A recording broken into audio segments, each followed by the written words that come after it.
Mikopo hii Mheshimiwa Dasi ingekuwa inapitia benki, maana benki tumekuwa tukikopa pesa, hakuna ubabaishaji wa design hii. Kuna ndugu yangu moja mlemavu, ukimuona mpaka unamuonea huruma. Kikundi chao kimegharamia mpaka kimefikisha Laki6, anakuja kupata mkopo wa milioni 1. Hebu niambie Dasi, mambo gani tunayofanya haya? Eti ni mambo gani tunayofanya? Laki6 kaingiliwa, anakuja kupewa mkopo milioni 1. Wakati benki pale nikienda kuchukua milioni 1 nalipa 7% kwa mwaka, ambayo ni 70,000. Sasa nafanya mambo gani? Katika swala hili tuseme tu, kibinadamu watu wengi tumekuwa sio waungwana, hasa viongozi ambao wapo chini yako wewe. Kwa maana ya kuwa kila kitu kimekuwa sio uaminifu tena. Mnatuma maombi, lakini maombi hayo ukienda bila chochote na kisema na wewe kwamba habari ya rushwa tupige chini, basi sisi wa chini kabisa hatuwezi kupata haki.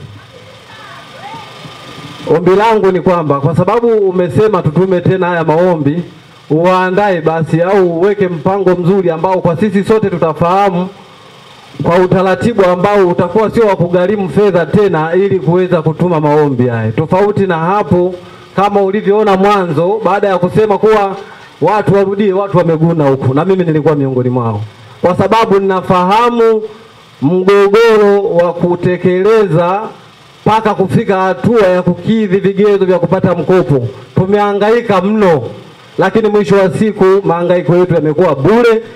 Ukizingatia katika kijiji chetu kile cha Mwakaganga, kikundi kilikuwa kimoja tu cha Kitambaa.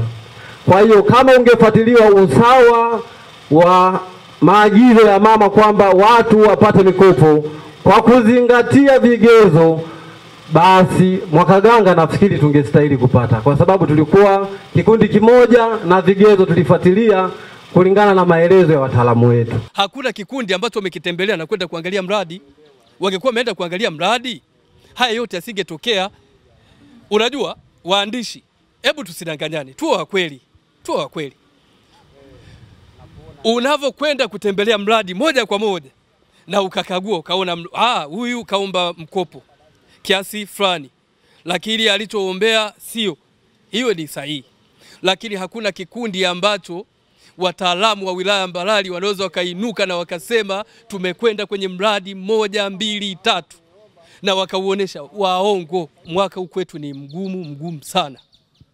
Wasibakie tu wanatupa tu vipengele fedha hizo, tunahisi wanakula wao wenyewe pale wilaya. Hao kusajilia kipandisha kwenda wilayani, anakwambia si kipandishi mpaka kufanya utaratibu, mwambie sawa, hakuna shida.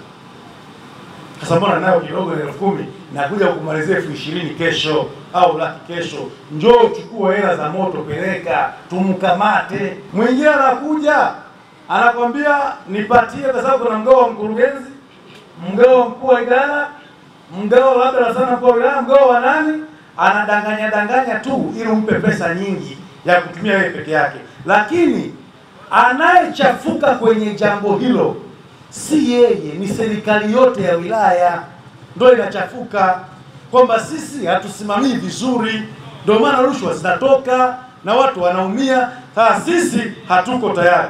Wilaya yetu Mbarali mwezi Januari mwaka huu 2025 tuliweza kutoa mikopo ya kiasi cha bilioni 1,841,000. Ziliingia kwenye vikundi ambavyo vilikuwa vyenye sifa vipatavyo vikundi 154. Baada ya kupata hizo fedha, ndipo tukaendelea sasa kufuatilia yale yanayoendelea.